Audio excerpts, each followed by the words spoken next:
The Daily Brad Devotions. Today's reflection with Pastor Jeff Eliscopides. Morning, morning, Pastor Jeff.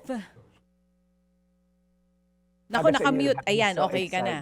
Yan. Okay, mukhang may Good book morning, launch. Ted at Cha. Good Okay morning. na ba yung audio natin? Maganda ang audio mo. Mukhang may book launch ka today. Pastor Jeff, Yes, kamusta? of Happy course. weekend. Nandito tayo. Nasaan ka ngayon?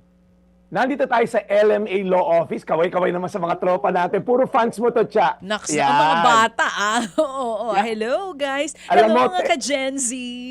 Nakakatuwa ito, Ted at Cha. Before sila mag-start ng office nila, naka-tune in sila sa atin. May malaki silang TV. And then, inaaral nila yung, of course, yung mga binabalitaktakan nyo ni Ted para sa mga national, of course, yung concern sa national and, of course, sa spiritual. Kaya nakikinig sila lagi. Naku, sa show natin. salamat. Sana hindi po Thank you. nagiinit ang ulo nyo sa mga magnanakaw sa gobyerno. Pero andito na si Pastor Jeff para pahupain po ang ating emosyon bago tayo mag-weekend. Pastor Jeff, ano magandang balita natin ngayong araw? Well, it's a season of Christmas. May mga tao na parang feeling nila minsan, special na lahat except ako. I don't know, baka may makaka-relate po sa inyo. Hindi ako sikat, hindi ako influential, hindi ako super spiritual. Hindi rin ako ma-promote sa trabaho. Yung parang tipong, priority ba talaga ako ni Lord? May plano ba siya sa buhay ko? Naririnig ba niya yung mga dasal ko? Ganyan din po yung mga shepherd nung panahon ng biblical times, ano? Ang mga shepherd po during that time, night shift sila, hindi sila kilala, hindi sila respected, hindi sila invited sa mga religious gatherings.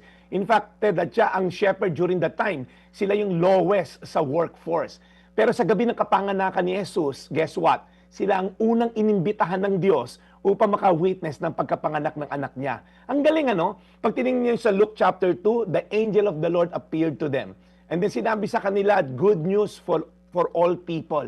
Imagine, hindi in-announce ng angel sa mga hari, hindi in-announce ng angel sa mga pare, hindi in-announce sa mga biblical scholars that time, hindi in-announce sa mga milyonaryo during that time. In-announce sa lowest of the lowest sa mga shepherd, pumunta sa mga pastol. You know why? Because God is sending a message. Hindi mo kailangan maging special para mahalin ka ng Diyos. Hindi mo kailangan maging super yaman, super political, power ka and all para makita ng Diyos ang iyong mga pangailangan. Kahit gaano tayo kasimple, ang buhay mo kasama sa plano ng Diyos. Christmas is God shouting, nakikita kita, hindi ka invisible sa akin, nararamdaman ko yung pinagdadaanan mo. And as we end, ano po nangyari nung na-witness ng mga pastol, yung pagkapanganak ni Jesus? Grabe, sobrang sila na-overwhelmed at pinamahagi nila ang kwento ng kapanganakan ni Jesus. Kaya sabi sa Lucas 2:20, pagkatapos ay bumalik ang mga pastol na niluluwalhati at pinupuri ang Diyos dahil sa lahat ng kanilang narinig at nakita ayon sa sinabi sa kanila. Alam niyo po, naging bearer of good news ang itong lowest of the lowest sa society. Itong mga pastol na hinahamak, hindi nirerespeto, hindi po tinatanggap sa korte ang kanilang mga ano tawag sa ganon, wala, yung hindi sila papakinggan sa korte. Ganun po ang picture nila sa mundo, pero si Jesus, ginamit silang tagapamahagi ng kanyang salita. Kaya gusto ko lang po mag-ending, hindi po dumiretso ang Diyos sa palasyo, doon siya bumaba sa pastulan, hindi niya muna kinausap yung mga elite of that world, of that sitwasyon po sa mundo na yon, kinausap niya ang lowest of the lowest because Christmas is all about you. Christmas is all about us.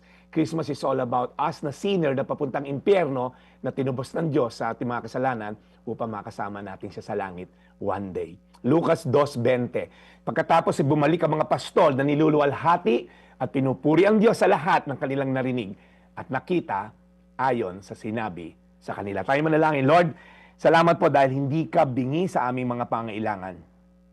Lord, si Brad, Ted at si Chacha, parang feeling namin talagang sila na lang ba'y maingay dito sa radyo at sa TV dahil kinakalampag, Lord, ang puso ng bawat Pilipino na kailangan kami magdasal, iluhod ang sitwasyon ng aming bayan.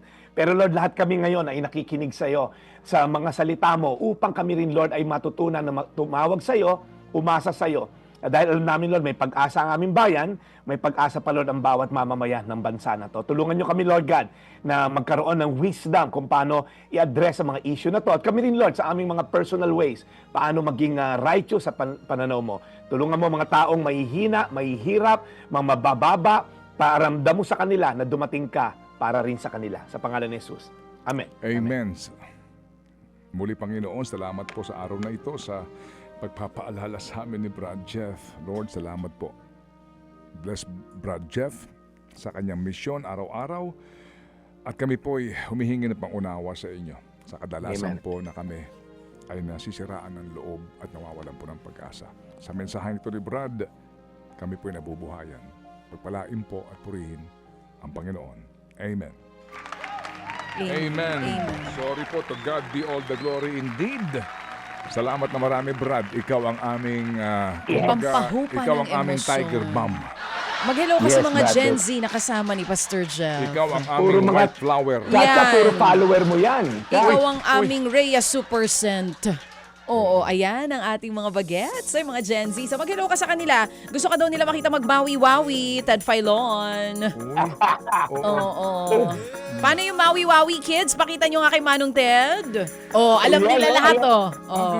Mawi-wawi. Alam na alam siya. Sige, sino ang tatayo dyan at magsasample 2,000? Oy, 2,000 daw para sa pagmawawi-wawi. Naku, may tumayo agad. Ayun. Sige nga, sige, game. Oh, mawi-wawi. Dali, parang Oh.